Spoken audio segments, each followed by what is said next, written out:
ప్రభువును రక్షకుడైన యేసుక్రీస్తు నామములో మీకు శుభములు తెలియచేస్తున్నాను. ఈరోజు దేవుని వాగ్దానము, నీతిమంతులు సింహము వలె ధైర్యముగా నుందురు.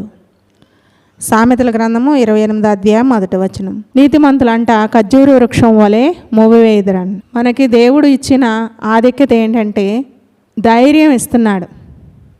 షడ్రకు మేషకు అబేద్నెగోలు ధైర్యంగా ఈ అగ్నిగంధకంలో నుంచి నా దేవుడు తప్పించగల సమర్థుడు, తప్పిస్తాడు, ఈ శ్రమ నుంచి విడిపిస్తాడు, ఈ బాధ నుంచి విడిపిస్తాడు, మాకు నెమ్మదినిస్తాడు, నా దేవుడు చేయగల సమర్థుడని ధైర్యముగా నిలిచారు. దానియేలు కూడా సింహాల బోనులో వేసేస్తామని భయపెట్టినా ఆయన ఎప్పటికీ కూడా భయపడల. నా దేవుడు తప్పిస్తాడు అని.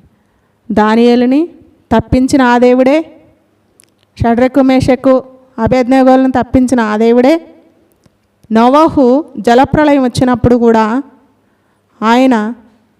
ఆయన కుటుంబము తప్పించబడిందంటే నీతిమంతుడిగా నిందారహితుడిగా నోవహు కుటుంబము దేవుని దృష్టికి ఉన్నది. ధైర్యం వహించారు. అలాగూ మనము కూడా ఎన్ని సమస్యలు వచ్చినా కానీ ధైర్యము విడవక మనము దేవునిలో సాగేవారుగా ఉండాలి. భయపడకూడదు, దిగులు పడకూడదు, చింతపడకూడదు. నీ దేవుడైన యెహోవా నీతోనే ఉన్నాడు. నీవు ఏ ఇబ్బంది వచ్చినా ఏ సమస్య వచ్చినా ఆయన ఎన్నడూ విడువను ఎడబాయనని అభయం ఇస్తున్నాడు. నీవు ధైర్యముగా ఉండు. నీ సమస్య ఆయన తీసివేస్తాడు. నీకు ఏ విషయం సమస్యగా ఉంటుందో దేవునికి అప్పగించు, దేవుని ఎదుట పెట్టు. సింహము వలె ధైర్యముగా నీవు సాగినట్లయితే ఆయన నీతోనే ఉంటాడు. నీ మనవి ఆలకిస్తాడు. నీ ప్రార్థన ధూపం వలె వెళ్తుంది. నీవు దేవునికి చెప్పు, మనుషులకు చెప్తే ఏమి లేదు.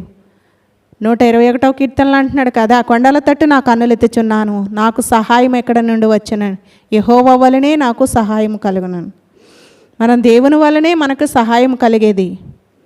షడ్రకు మేషకు అబేద్నెగోలకి దానియేలుకి నోవహు కుటుంబాన్ని మరి ధైర్యం వహించారు. వాళ్ళు దేవుని దృష్టిలో నిందారహితులుగా నీతిమంతులుగా ఉన్నారు.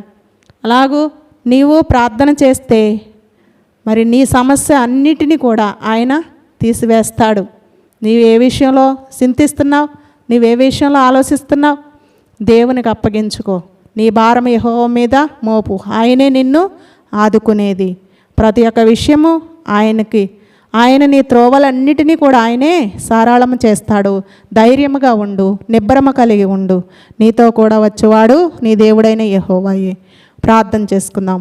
మహాపరిశుద్ధుడా, సర్వాధికారి, సర్వశక్తిమంతుడా, నీ ప్రేమను బట్టి కృపను బట్టి ప్రభువా, నాయన ఈ సమయంలో ఈ వాగ్దానం వింటున్న ప్రతి ఒక్కరిని మీరు జ్ఞాపకం చేసుకోండి ప్రభువా. ఏ అవసరతలో ఉన్నారు, ఏ సమస్యలో ఉన్నారో ప్రభువా. నీతిమంతులు ధైర్యముగా నుండురంటున్నావు అయా సింహము వలె ప్రభు. అలాగూ నాయన బిడలు నాయన ప్రతి ఒక్క విషయంలో ధైర్యంగా ఉండటానికి సహాయాన్ని అనుగ్రహించండి. నెమ్మదిని సమాధానాన్ని బిడ్డలకు మీరు దయచేయండి. ప్రతి ఒక్క విషయంలో వారికి జయ జీవితం మీరు అనుగ్రహించి మీరే బలపరచండి, సహాయాన్ని దయచేయండి. నాయన నోవహు నీతిమంతుడి నిందారహితుడిగా ఉండి ధైర్యముగా ఉండి వారి కుటుంబం ఏ ఆపద్దినములు ఎలా తప్పించబడిందో అలా షడ్రకు మేషకు అబేద్నెగోలను ఏ విధంగా అయితే మీరు తప్పించారో అలాగూ దానియేలు సింహాల బోన్లో ఏ విధంగా అయితే తప్పించబడిందో అలాగ మా కుటుంబాలు కూడా నాయన ధైర్యంగా ఉంటే ప్రతి ఒక్క విషయంలో జయ జీవితాన్ని పొందుకోగలుగుతాం. ధైర్యపరచి బిడలు నాయన నీతిలో సాగడానికి సహాయాన్ని అనుగ్రహించి మీరే తోడుగా ఉండి నడిపించండి, బలపరచండి, ధైర్యపరచండి. ముందుకు సాగడానికి సహాయాన్ని దయచేసి మీరే తోడుగా ఉండమని యేసు నామములో అడుగుచున్నాం తండ్రి. ఆమేన్.